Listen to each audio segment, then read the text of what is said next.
आम आदमी पार्टी के लिए एमसीडी चुनाव बेहद महत्वपूर्ण हैं, लेकिन 8 साल से दिल्ली की सत्ता पर काबिज अरविंद केजरीवाल अब तक ये किला जीत नहीं पाए और यहाँ बीजेपी का ही राज है। इसलिए अरविंद केजरीवाल अब की बार पूरी ताकत से चुनाव लड़ने की कोशिश में हैं। लेकिन एमसीडी चुनावों के ठीक पहले उनकी मुश्किलें कम होने का नाम नहीं ले रही हैं। दिल्ली जल बोर्ड से लेकर वक्फ बोर्ड तक में केजरीवाल सरकार के कारनामों का काला चिट्ठा खुल चुका है और जांच शुरू हो चुकी है। वहीं अब मनी लॉन्ड्रिंग मामले में आरोपी केजरीवाल सरकार के मंत्री सत्येंद्र जैन को भी अदालत ने जमानत देने से मना कर दिया। इसके बाद बीजेपी को भ्रष्टाचार के मुद्दे पर केजरीवाल पर हमला करने का एक और मौका मिल गया।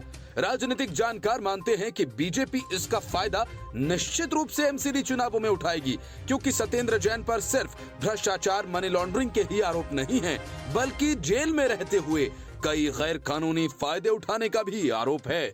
न्यायिक हिरासत में होने के बाद भी महीनों तक बीमारी का बहाना बनाकर वो अस्पताल में रहे, फिर जेल में मसाज लेते रहे और घर का खाना खाते रहे, चुपके से अपनी पत्नी तक से मिलते रहे।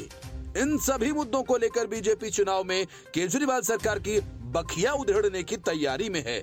वहीं मनी लॉन्ड्रिंग मामले में सत्येंद्र जैन और 2 अन्य की जमानत याचिका पर फैसला सुनाते हुए अदालत ने जमानत याचिका खारिज कर दी। इसके पहले अदालत में फैसला स्थगित करते हुए कहा था कि अभी फैसले की कॉपी तैयार नहीं। मनी लॉन्ड्रिंग मामले में जून 2022 से दिल्ली की तिहाड़ जेल में बंद दिल्ली के कैबिनेट मंत्री सत्येंद्र जैन की नियमित जमानत याचिका पर राउज एवेन्यू कोर्ट की विशेष अदालत ने अपना निर्णय सुनाया और मंत्री सत्येंद्र जैन और 2 अन्य की जमानत याचिका खारिज कर दी। गौरतलब है कि जैन को 30 मई को ईडी द्वारा धन शोधन निवारण अधिनियम की धाराओं के तहत गिरफ्तार किया गया था।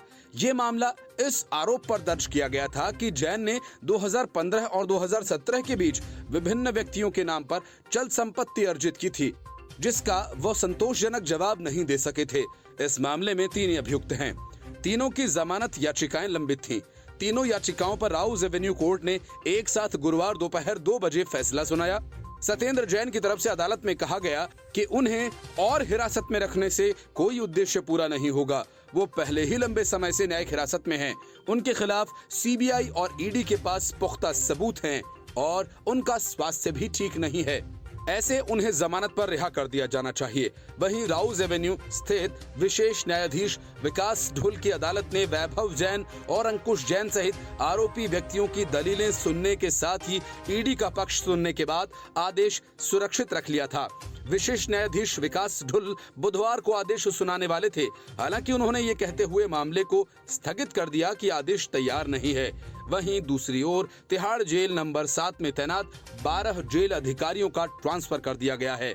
इस जेल में ही दिल्ली के पूर्व स्वास्थ्य मंत्री सत्येंद्र जैन बंद हैं।